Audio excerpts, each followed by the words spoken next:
चलो भाई, हमारा एग्जांपल नंबर 5 है। Shanta runs an industry in a shed which is in the shape of a cuboid surmounted by a half cylinder.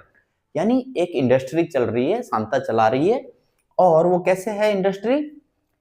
ये नीचे में जो है ये हमारा क्या है, क्यूबॉइड है। और इसके ऊपर में जो है वो क्या लगा हुआ है, हाफ सिलेंडर, आधा सिलेंडर लगा हुआ है। ठीक है। If the base of the shed is of dimension 7 metre and 15 metre, जो shed का बेस है ये रहा 7 मीटर 15 मीटर है हमारा। And the height of the cuboidal portion is 8 metre. Height कितनी बता दी हमको, 8 मीटर। यानी जो ये जो है हमारा क्यूबॉइड, इसकी हाइट है 8 metre. Find the volume of air that the shed can hold. तो सबसे पहले हमको बताना है कि इस टाइप की जो सैड है उसके अंदर में एयर का कितना वॉल्यूम आ सकता है। ठीक है। चलो, तो देखो मैंने इसका एक मॉडल बनाया है, इस मॉडल को हम समझ लेते हैं। देखो ये रहा मेरे पास एक मॉडल। ये जो है ये हमारा नीचे वाला पोर्शन, ये हमारा नीचे वाला पोर्शन कैसा है भाई, क्यूबॉइडल है। ठीक है।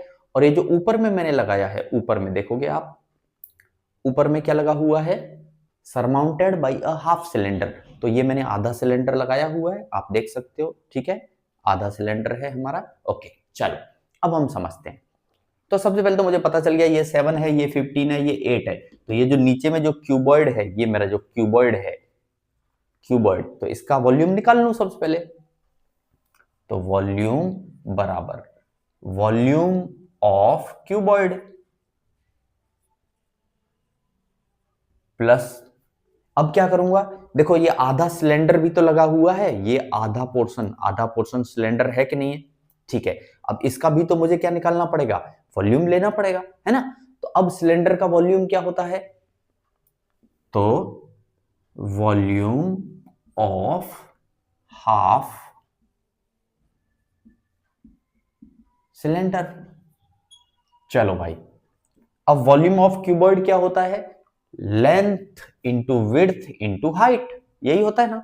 तो इसका तो हमको पता है, length into width into height plus volume of half cylinder. पहले तो सबसे पहले सोचो पूरे सिलेंडर का वॉल्यूम क्या रहता है। पूरे सिलेंडर का रहता है भाई हमारा पाई are square H.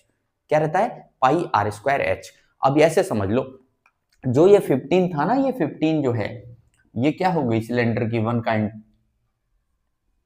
Kind of height. Height हुई कि नहीं हुई, क्यों, क्योंकि ये जो 15 है ये हमारा 15 है। तो अगर मैं ऐसे खड़ा करूं तो ये जो मेरा सिलेंडर था इसकी हाइट कितनी हो गई, 15। रही बात डायमीटर की या रेडियस की, तो देखो आप गौर से समझो, यहां इसका सेंटर होगा। अगर ये 7 है तो ये डायमीटर भी कितना होगा, 7 होगा। तो फिर रेडियस क्या होगी, 7/2 होगी। होगी कि नहीं होगी। और हाइट की बात करें अगर हम, तो सिलेंडर की हाइट कितनी होगी, 15 मीटर होगी, क्योंकि इसकी लंबाई कितनी है, 15 मीटर है। तो अगर सिलेंडर को ऐसे खड़ा करके देखें आप ऐसे, ठीक है, तो इसकी लंबाई यानी ये जो हाइट है, ये हाइट भी कितनी होगी, 15 मीटर।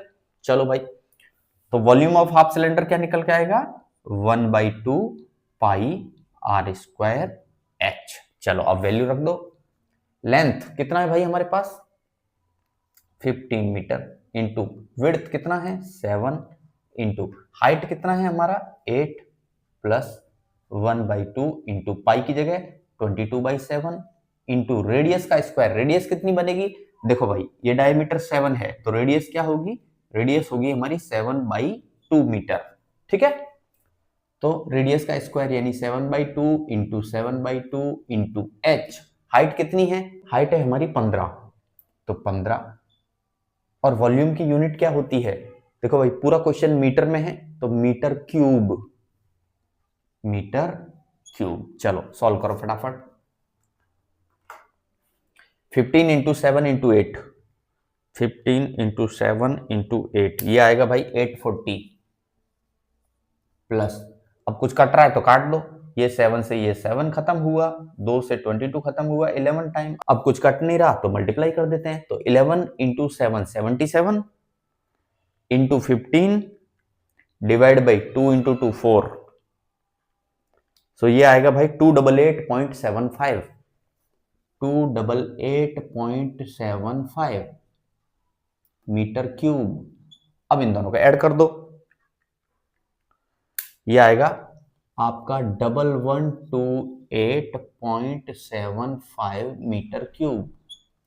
ये हमारा टोटल वॉल्यूम निकल के आ गया एयर का, जो इसके अंदर प्रेजेंट रहेगी। ठीक है, अब सवाल का सेकंड पार्ट देखेंगे, हम आगे देखेंगे इसी क्वेश्चन को। आगे कह रहा है वो, further suppose the machinery is in the shed occupies a total space of 300 metre cube, यानी इसके अंदर में मशीनरी भी है।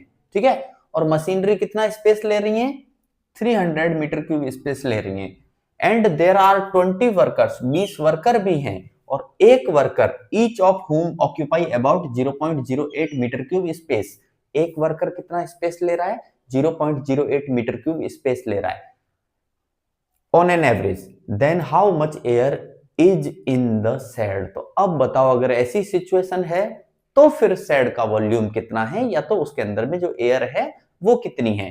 तो हम क्या करेंगे? वेरी सिंपल, ये जो हमारा आंसर आया ना, ये तो कब था? शेड के अंदर कुछ नहीं है, लेकिन शेड के अंदर तो है, मशीनें भी हैं और आदमी भी हैं 20। तो उनके वॉल्यूम को हमको क्या करना रहेगा? माइनस करना रहेगा। यानी मशीन के वॉल्यूम को और 20 आदमी के वॉल्यूम को क्या कर दो? माइनस कर दो। चलो भाई, तो सेकंड केस में वॉल्यूम बराबर हम क्या करेंगे? Total volume minus volume of machine, volume of machine plus 20 workers का वॉल्यूम भी माइनस करना पड़ेगा,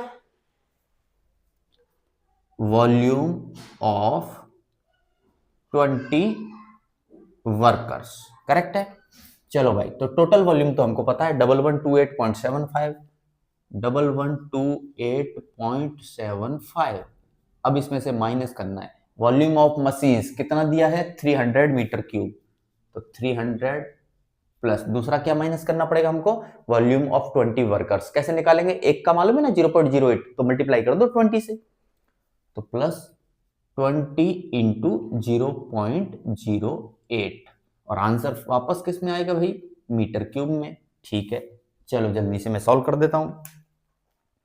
तो पहले तो ये कर लो, 20 इंटू 0.08, ये आएगा 1.6। अब 1.6 प्लस 300, तो ये बनेगा 301.6। तो क्या आया आपका? 1128.75 माइनस 301.6, माइनस कर दो जल्दी से। तो 1128.75 माइनस 301.6, तो ये आएगा 827.15, 827.15 मीटर क्यूब। ये कौन सा वॉल्यूम है? जब हमने मशीन्स रखी हैं जिनका वॉल्यूम 300 मीटर क्यूब है एंड 20 वर्कर्स भी हैं अंदर में, एक का एवरेज क्या बताया वॉल्यूम? 0.08 मीटर क्यूब है। अगर ये सब है अंदर में, तब वॉल्यूम कितना रहेगा एयर का? इतना रहेगा। क्यों? क्योंकि बाकी वॉल्यूम तो ऑक्यूपाई कर लिया किसने? मशीन्स ने एंड 20 वर्कर ने। ठीक है, ओके।